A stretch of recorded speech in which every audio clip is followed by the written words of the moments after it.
손자가 울까? 75세 이순덕 할머니는 오늘도 요양원 창가에 앉아 정원만 바라보고 있습니다. 4년 전 손자 경수가 서울의 명문 S대에 합격했을 때 할머니는 평생 모은 돈을 모두 쏟아부었습니다. 매달 100만 원씩 4년간. 그런데 손자는 할머니가 요양원에 들어간 후 2년 동안 단 한 번도 찾아오지 않았습니다. 과연 경수는 할머니를 다시 만날 수 있을까요? 그리고 할머니를 만난 경수가 듣게 되는 충격적인 진실은 무엇일까요? 지금 바로 좋아요와 알림 설정 눌러주시고 할머니의 가슴 아픈 이야기 함께 들어보시죠. 1장 봄날의 기쁨. 할머니, 제가 S대에 붙었어요. 핸드폰 너머로 들려오는 경수의 목소리는 기쁨으로 떨리고 있었다. 이순덕 75세 할머니는 손에 들고 있던 빨랫감을 그만 바닥에 떨어뜨리고 말았다. 뭐라고? 경수야, 정말이냐? 정말 S대에 붙었다고? 네, 할머니. 제가 해냈어요. 수시로 붙었어요. 할머니는 주저앉아 눈물을 흘렸다. 부모를 일찍 여인 경수를 키우느라 얼마나 힘들었던가. 시골 슈퍼를 운영하며 악착같이 모은 돈으로 경수를 서울의 학원에 보냈고 자취방을 얻어주었다. 그 모든 게 헛되지 않았나 보다. 할머니 울지 마세요. 이제 제가 열심히 공부해서 할머니 효도할게요. 그래, 우리 경수. 정말 장하다.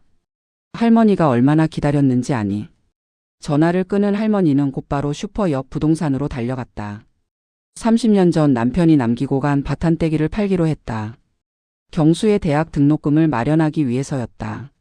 며칠 후 할머니는 경수의 계좌로 500만 원을 송금했다. 경수야, 등록금이랑 생활비다. 필요한 거 있으면 언제든지 할머니한테 말해라. 할머니, 이게 얼마예요? 어디서 이런 큰 돈을? 할머니가 모아둔 거다. 걱정 마라. 너 대학 다니는데 쓰라고 모아둔 거야. 경수는 핸드폰을 붙잡고 한참을 울었다. 할머니의 굽은 등과 거친 손이 눈에 선했다. 이장 매달 100만 원의 약속. 입학식을 마친 경수가 시골집에 내려왔다. 현관문을 열자마자 고소한 냄새가 났다. 할머니가 경수가 좋아하는 잡채와 갈비찜을 만들어 놓고 있었다. 할머니, 제가 왔어요. 어서 와라, 우리 대학생. 배고프지? 어서 씻고 밥 먹어라.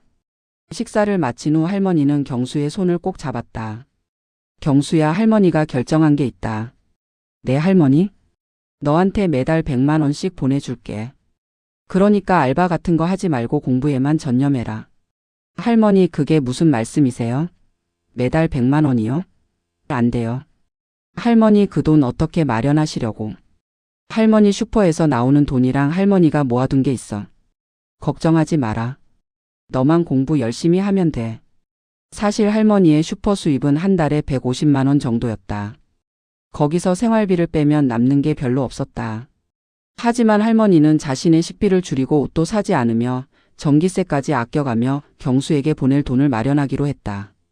할머니, 저 정말 열심히 할게요. 할머니 기대 저버리지 않을게요. 경수는 할머니의 품에 안겨 울었다. 할머니는 경수의 등을 토닥이며 미소 지었다. 3장 감사의 전화. 대학 생활이 시작되고 첫 달이 지났다. 약속대로 할머니는 경수에게 100만 원을 송금했다. 할머니, 돈 받았어요. 정말 감사해요. 그래, 잘 쓰고. 모자라면 언제든지 말해. 그날 이후로 경수는 일주일에 서너 번씩 할머니에게 전화를 걸었다. 할머니, 오늘 수업 엄청 재밌었어요. 경제학 교수님이. 할머니, 오늘 동아리 모임 갔다 왔어요. 친구들이 다들 좋은 애들이에요. 할머니, 시험 잘 봤어요. 교양 과목에서 A 받았어요. 할머니는 경수의 전화를 받을 때마다 얼굴에 환한 미소가 번졌다. 슈퍼 단골 손님들도 알아챘다. 순덕이 언니, 요즘 표정이 너무 좋아 보여요. 무슨 좋은 일 있어요? 우리 경수가 대학 잘 다니고 있어요. 공부도 열심히 하고 전화도 자주 하고. 기특해 죽겠어요. 2학년이 되어서도 경수의 성실함은 변하지 않았다. 매달 송금을 받을 때마다 감사 인사를 빼먹지 않았고 시험 기간에도 꼭 전화해서 할머니 안부를 물었다. 할머니, 제가 학점 4.2 받았어요. 장학금도 받을 것 같아요. 그래, 우리 경수. 정말 장하다. 할머니가 너 키운 보람이 있네. 할머니는 밤마다 경수를 위해 기도했다. 건강하게 무사히 좋은 사람 만나서 행복하게 살기를. 사장 몸의 신호. 경수가 3학년이 되던 해봄 할머니는 몸에 이상을 느끼기 시작했다. 아침에 일어나면 허리가 너무 아파서 펴지지 않았다. 슈퍼에서 물건을 정리하다가도 숨이 차올랐다. 하지만 할머니는 참았다. 병원에 가면 돈이 드니까. 그 돈이면 경수에게 한 달치 생활비를 더 보낼 수 있으니까. 할머니 괜찮으세요? 안색이 안 좋아 보이는데. 동네 이웃 정씨 아주머니가 걱정스러운 얼굴로 물었다. 괜찮아요. 그냥 좀 피곤한 것뿐이에요. 하지만 몸은 거짓말을 하지 않았다. 여름이 되자 할머니는 밥을 제대로 먹지 못했다. 뭘 먹어도 체하는 것 같았고 구역질이 났다. 체중도 10kg 가까이 빠졌다. 순덕 언니 이러다 큰일 나겠어요. 어서 병원 가봐요. 이웃들의 걱정에 할머니는 마지못해 동네 병원에 갔다. 의사는 심각한 표정으로 말했다. 할머니 큰 병원에서 정밀 검사를 받아보셔야겠어요. 위에 문제가 있는 것 같습니다. 서울대학병원에서 검사를 받은 결과 위암이기 진단이 나왔다. 수술이 필요했다. 할머니는 경수에게 말하지 않았다. 공부에 집중해야 할 시기에 걱정을 끼치고 싶지 않았다. 할머니 요즘 왜 전화를 안 받으세요? 걱정됐어요. 아 미안하다. 슈퍼 일이 좀 바빠서. 경수야 너는 공부 잘하고 있지? 네 할머니. 이번 학기도 열심히 하고 있어요. 근데 할머니 목소리가 좀 이상한데. 괜찮으세요? 괜찮아. 그냥 목감기 걸린 것뿐이야. 할머니는 수술을 받았다. 수술비는 할머니가 평생 모아둔 적금을 깨서 마련했다. 경수를 위해 아껴뒀던 돈이었지만 어쩔 수 없었다. 오장 요양원으로의 이동. 수술 후 회복 기간 할머니는 혼자서 생활하기 힘들어졌다. 슈퍼 문을 닫아야 했고 일상생활조차 버거웠다. 순덕 언니 이렇게는 안 되겠어요. 요양원에라도 들어가셔야 해요. 이웃들이 모여서 할머니를 설득했다. 할머니는 끝까지 거부했다. 안 돼요. 경수한테 보낼 돈이 없어져요. 내가 버텨야 해요. 하지만 몸은 할머니의 의지를 따라주지 않았다. 결국 이웃들의 도움으로 시에서 운영하는 요양원에 입소하게 되었다. 요양원 입소 날 할머니는 경수에게 전화를 걸었다. 경수야. 네 할머니. 무슨 일이세요? 할머니가 몸이 좀 안 좋아서 요양원에 들어가게 됐단다. 전화기 너머로 경수의 놀란 목소리가 들렸다. 네? 요양원이요? 할머니 무슨 일이세요? 왜 말씀 안 하셨어요? 걱정 끼치기 싫었어. 너 공부해야 하잖아. 요양원에서도 할머니 잘 지낼 수 있어. 너무 걱정하지 마라. 할머니. 제가 내려갈게요. 당장 내려갈게요. 안 돼. 너 시험 기간이잖아. 할머니는 괜찮아. 시험 끝나고 와도 돼. 경수는 시험이 끝나자마자 시골로 내려왔다. 요양원에서 할머니를 만난 경수는 충격을 받았다. 불과 몇 달 사이에 할머니는 너무 많이 야위어 있었다. 할머니. 경수야 왔구나. 시험은 잘 봤니? 할머니 왜 이렇게까지 되도록. 왜 말씀 안 하셨어요? 괜찮아. 이제 요양원에서 잘 쉬면 나아질 거야. 너는 학교 가서 공부나 열심히 해. 경수는 3일을 머물다가 서울로 올라갔다. 할머니는 손을 흔들며 경수를 배웅했다. 6장 멀어지는 거리. 처음 한두 달은 경수도 자주 연락했다. 하지만 점점 연락 주기가 길어졌다.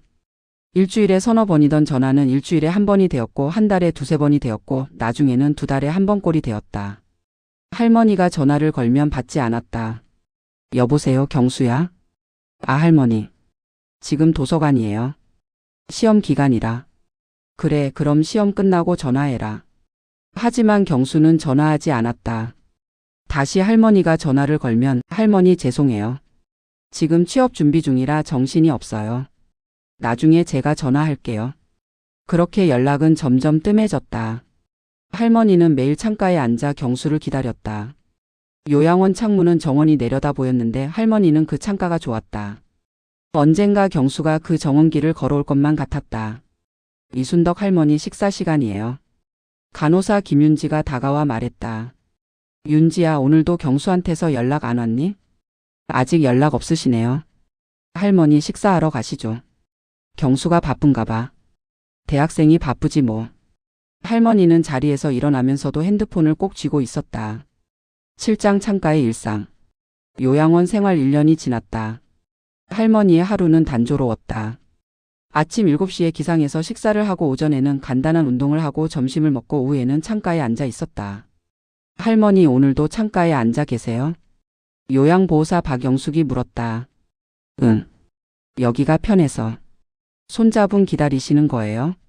할머니는 슬픈 미소를 지었다. 아니야.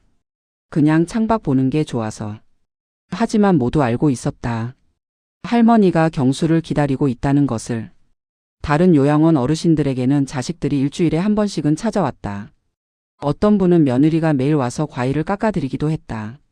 하지만 할머니를 찾아오는 사람은 없었다. 순덕 씨 손자분은 언제 오시나요? 같은 방을 쓰는 김할머니가 물었다. 경수는 바빠. 대학교 4학년이거든. 취업 준비한다고. 아이고 그래도 할머니 좀 찾아뵈어야지. 할머니는 변명했다. 괜찮아. 경수가 좋은 직장 구하는 게 더 중요해. 할머니야 여기서 편하게 잘 지내고 있으니까. 하지만 밤이 되면 할머니는 베개를 적셨다. 팔짱 2년 만에 재회. 요양원에 입소한 지 2년이 지난 어느 가을날. 할머니는 여전히 창가에 앉아 있었다. 단풍이 든 나무들이 정원을 가득 메우고 있었다. 할머니 날씨 좋네요. 산책 나가실래요? 간호사 김윤지가 물었다. 아니야. 여기 있을래. 그때 정원 입구에서 한 청년이 걸어오는 것이 보였다. 할머니는 눈을 비볐다. 설마. 경수? 청년이 가까이 오자 할머니는 확신할 수 있었다. 경수였다. 할머니는 자리에서 일어나려다가 다리에 힘이 풀려 주저앉았다. 할머니. 경수가 뛰어와 할머니를 부축했다. 경수야. 경수야. 정말 내가 온 거니? 네 할머니. 제가 왔어요. 할머니는 경수의 얼굴을 쓰다듬었다. 눈물이 주르륵 흘렀다. 경수야. 할머니가 얼마나 기다렸는지 아니?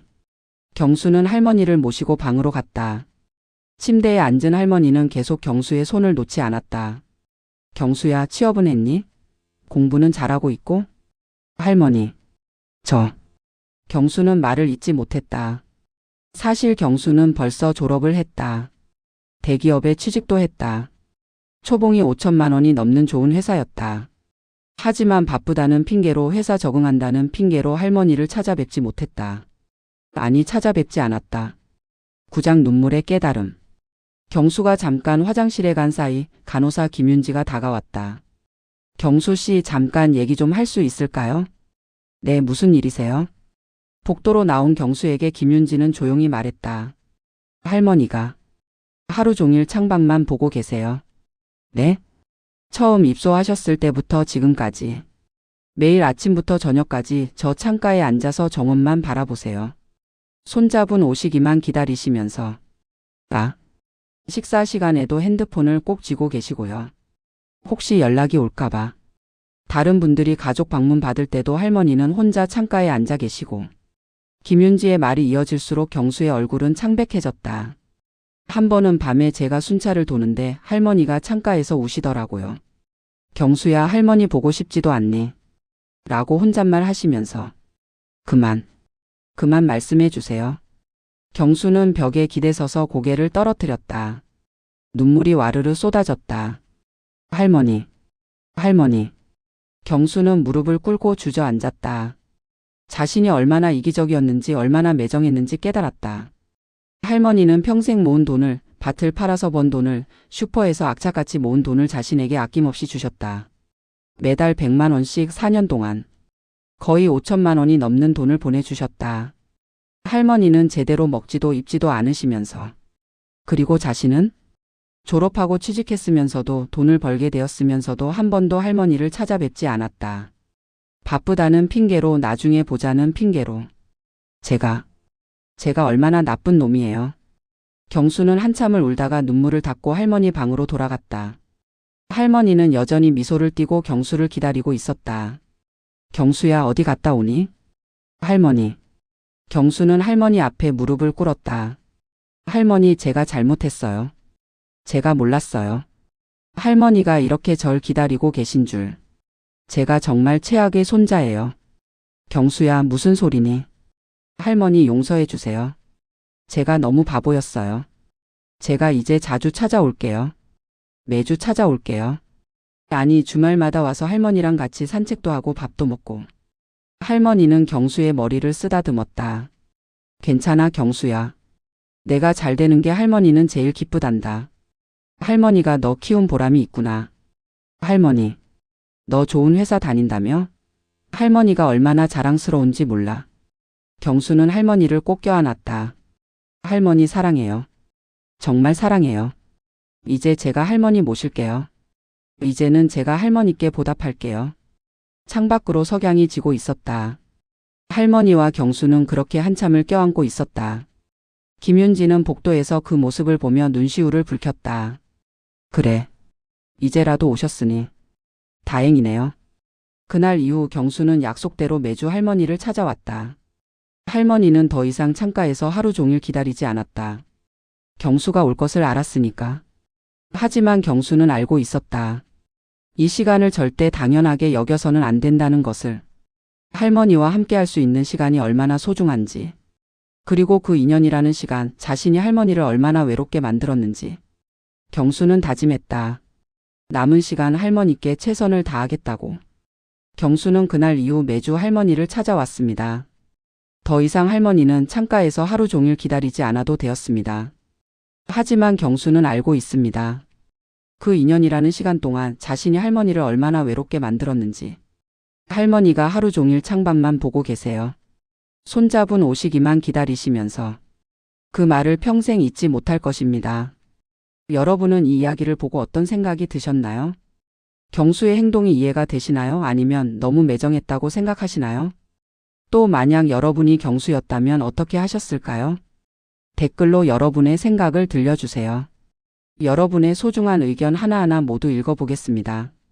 오늘 이야기가 마음에 와닿으셨다면 구독 버튼과 좋아요 버튼 꾹 눌러주시고 알림 설정까지 해두시면 새로운 이야기를 가장 빨리 만나보실 수 있습니다. 다음 이야기도 기대해주세요. 여러분의 가슴을 울릴 또 다른 이야기로 찾아뵙겠습니다. 가족의 소중함 잊지 마세요. 지금 바로 사랑하는 사람에게 연락해 보는 건 어떨까요? 시청해 주셔서 감사합니다.